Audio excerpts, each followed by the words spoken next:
I practiced flirting with women for 30 days, and here's what actually worked and what spectacularly failed.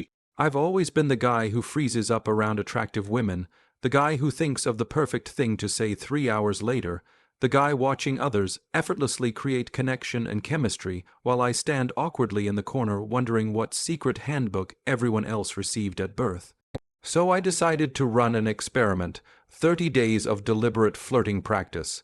No pickup lines or manipulation tactics, just genuine interactions with a specific focus on building romantic tension and expressing interest clearly. I committed to at least one flirtatious interaction daily, tracked what happened and documented patterns.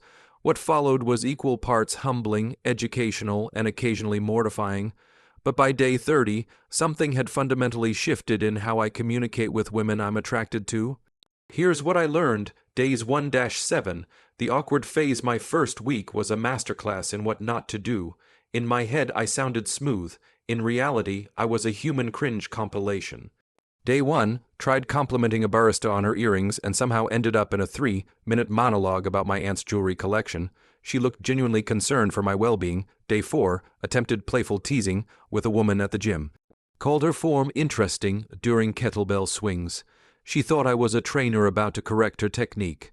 When I clarified I was flirting, she just said, "Oh," and walked away. After that, I was considered moving to another country. It was embarrassing. The first week pattern was clear. I was overthinking, overtalking, and overcomplicated everything. I was treating flirtation like a performance rather than a conversation. Days 8-14, the learning period during week 2, I noticed my first substantial shifts by making one critical change. I stopped thinking about what to say and focused entirely on how to listen. Day 9, had a conversation with a woman at a bookstore about the novel she was holding. Instead of trying to impress her with my literary knowledge, I asked genuine questions about what drew her to that author. The conversation flowed naturally for 15 minutes, ending with her suggesting a coffee shop nearby. Around this time, I also started using Be Free to dive deeper into communication psychology and social dynamics.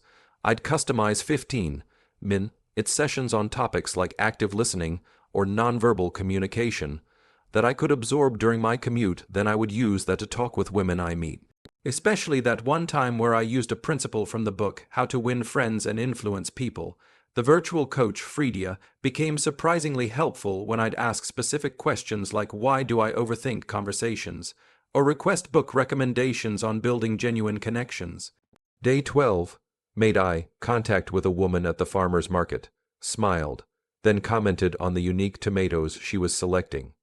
Instead of immediately launching into conversation, I let comfortable silence exist between comments. The interaction had a completely different rhythm, relaxed, dynamic, and mutually engaged. The winning formula started becoming clear. Curiosity plus presence plus patience equals chemistry. I was learning that flirtation isn't about what you say, but the energy you create. Days 15-22, earned confidence by mid-experiment. Patterns were emerging about what consistently worked versus what consistently failed.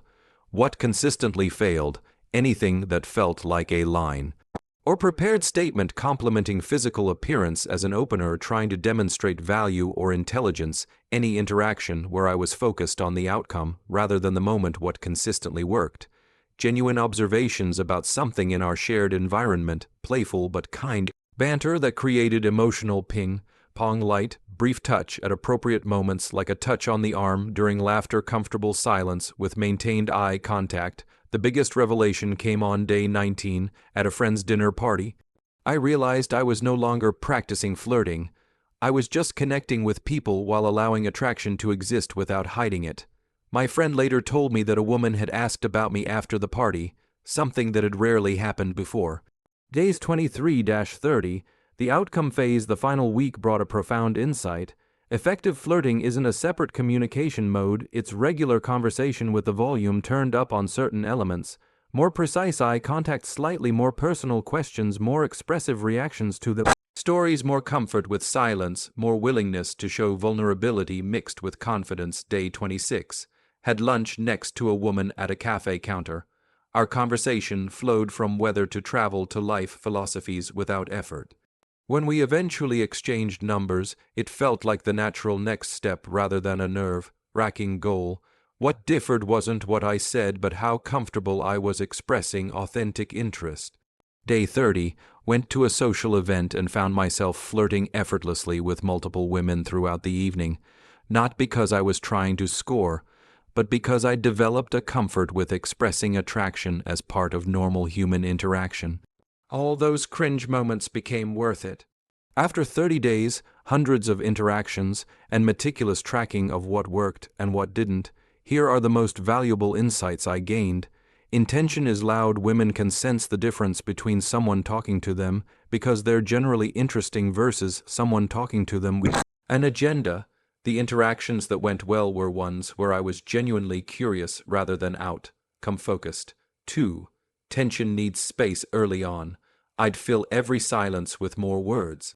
I later realized that romantic tension actually lives in the spaces between words, the brief eye contact, the slight smile, the unspoken understanding. Allowing these moments to breathe was game-changing. 3. Escalation is subtle. Effective flirting is about small shifts in proximity, personal disclosure, and playfulness.